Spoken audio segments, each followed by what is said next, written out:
Can I just add something? Sure. That one of the reasons for the Expeditionary Targeting Force is precisely to gain intelligence, and one of the ways you do that is by capturing people. So I can tell you one person we captured, and that was the wife of Abu Sayyaf. Where is she now? And she's being detained By whom? by the government of Iraq. Of course. So what kind of intelligence are we getting now from that? We got considerable intelligence. I don't want to go into it further. Does that not demonstrate the value of human intelligence? Of course it does. So is this something that we're going to change? Are we going to start capturing these folks? I just said one of the reasons for the Expeditionary Targeting Force is precisely that. That's what I said earlier. And I think it will be a very valuable source of intelligence. And as the chairman said, that it is critical to effective employment of air power, to the effective identification of forces that we can enable on the ground. Let me ask you this: how long were these trucks? How long did we know about them before we destroyed them? Because the New York Times was reporting, or actually it was the Treasury Department, I believe, that reported $10 million a month to fund ISIS through these smuggling of oil operations. Is that correct?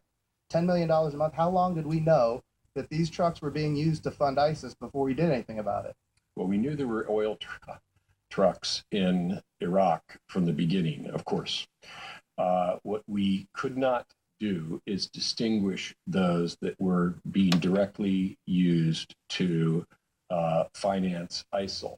We now have the intelligence to do that, which allows us to effectively isolate them and target them. That's what we're trying to do. We're using the tactic, and we may change our tactics. And so let me ask you, using the tactic. The truck drivers that ran away, Mr. Secretary, the truck drivers that ran away because we told them to run away, where are they now?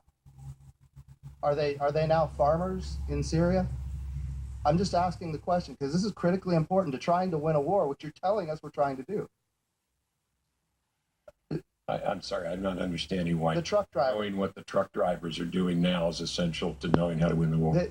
So the idea is that you believe these people did not know that they were involved in funding ISIS. That's what you're telling us? Well, they probably knew, if they didn't realize it before. So they knew they were funding ISIS, and they're not enemy combatants?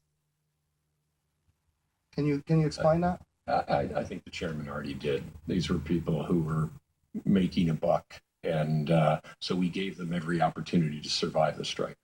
Mr. Chairman, I'm astonished. We need to learn more about why we didn't destroy these trucks a long time ago, where these enemy combatants are now, why we are dropping leaflets telling them to run away and not surrender. It's quite frankly astonishing if we're trying to win. I think that's a vote. Mr. Zinke, you have a question right quick? I do. And thank you, gentlemen, for your service and dedication. It's not easy. I guess I'm somewhat concerned about, in my experience, about putting forces in the ground, particularly the SF-50. And my concern is that whenever we put forces in the ground, we want to make sure that we have adequate support for them, particularly medevac. My experience with northern Iraq, you can't rely on air all the time. So a ground QRF with some armor would be a good idea.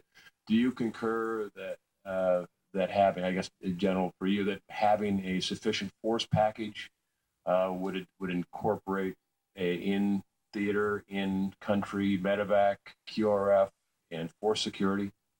Congressman, I can assure you that the kind of package that you're referring to, that you're personally familiar with, is and will be in place. Thank you. And I guess the last question is, I'll look at the threats. We have ISIS, Hezbollah, and Al Qaeda, and North Korea, and emerging China, and Russia. Mr. Secretary, where would you rack and stack global warming with that list? Well, I think when you think about strategy, you need to think about overall time frames and overall of geography. And so you mentioned China, you mentioned Russia. They haven't been the subject of today's hearing. They were. I had the privilege of speaking before the Simi Valley conference that Chairman Thornberry organized, and my focus there was China and Russia, because we can't forget, and nuclear deterrence has been raised.